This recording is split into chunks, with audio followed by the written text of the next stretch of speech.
Bachelors అయినా కొత్తగా వంట చేసేటోళ్ళైనా చాలా సింపుల్గా మంచి టేస్ట్ వచ్చే చికెన్ కర్రీ ఎలా చేయాలి ఈ వీడియోలో చూపిస్తా. సో స్కిప్ చేయకుండా వీడియో మొత్తం జాగ్రత్తగా చూసేయండి.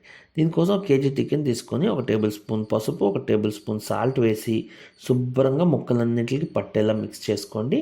ఇలా మిక్స్ చేసుకుని చికెన్ని ఒక 10 మినిట్స్ అయితే పక్కన పెట్టుకోండి చాలు. ఇప్పుడు ఒక కళాయి తీసుకొని దాంట్లో కొంచెం ఒక 5-6 టేబుల్ స్పూన్స్ ఆయిల్ వేసి ఒక 4 మీడియం సైజ్ ఆనియన్స్ని ఇలా కట్ చేసి వేసుకొని మీడియం ఫ్లేమ్ మీద ఒక 3 మినిట్స్ అయితే ఫ్రై అవనివ్వాలి. 3 మినిట్స్ తర్వాత మనం దీంట్లోకి ఒక 4 పచ్చిమిరపకాయలు అలాగే 1 tablespoon ginger garlic paste వేసి మళ్ళీ ఆ పచ్చివాసన పోయేదాకా ఇంకో 1-2 మినిట్స్ అయితే ఇలా కలుపుకుంటూ ఫ్రై చేసుకోవాలి. ఇప్పుడు దీంట్లో ఒక 3 టమాటోస్ వేసుకోండి అండ్ కొంచెం ఉప్పు వేసుకొని దీన్ని 30 సెకండ్స్ ఫ్రై చేయాలి. గుర్తుపెట్టుకోండి 4 ఆనియన్స్కి 3 టమాటోస్. సో ఈ కాంబినేషన్ రేషియో మాత్రం మిస్ అవ్వకూడదు. ఇలా 30 సెకండ్స్ ఫ్రై చేసిన తర్వాత 8 మినిట్స్ పాటు దీన్ని బాయిల్ అవ్వనివ్వాలి. అప్పుడే టమాటా బాగా ఉడుకుతుంది. ఇప్పుడు ఏదైతే చికెన్ మనం మ్యారినేట్ చేసి పెట్టుకున్నామో ఆ చికెన్ మొత్తం ఇందులోకి వేసేసి ఇన్ని ఇంగ్రీడియంట్స్ ఏవైతే ఉన్నాయో ఇవన్నీ బాగా మిక్స్ అయ్యేలాగైతే కలుపుకోవాలి ఫ్రెండ్స్.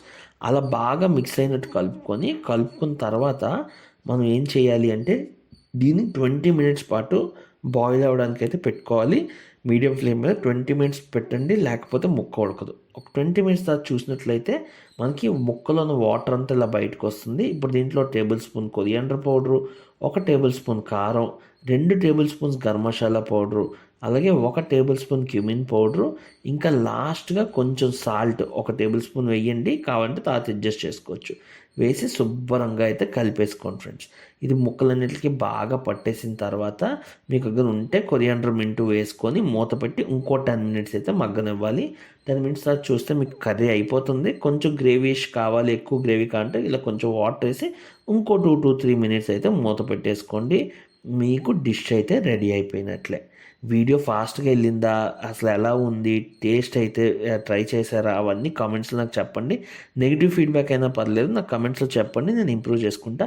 డిష్ మాత్రం సూపర్గా వస్తుంది, నాది గ్యారంటీ. అవసరమైతే వీడియో కొంచెం స్లో చేసుకొని చూడండి, మీకు క్లియర్గా అర్థమవుతుంది. Thank you for watching.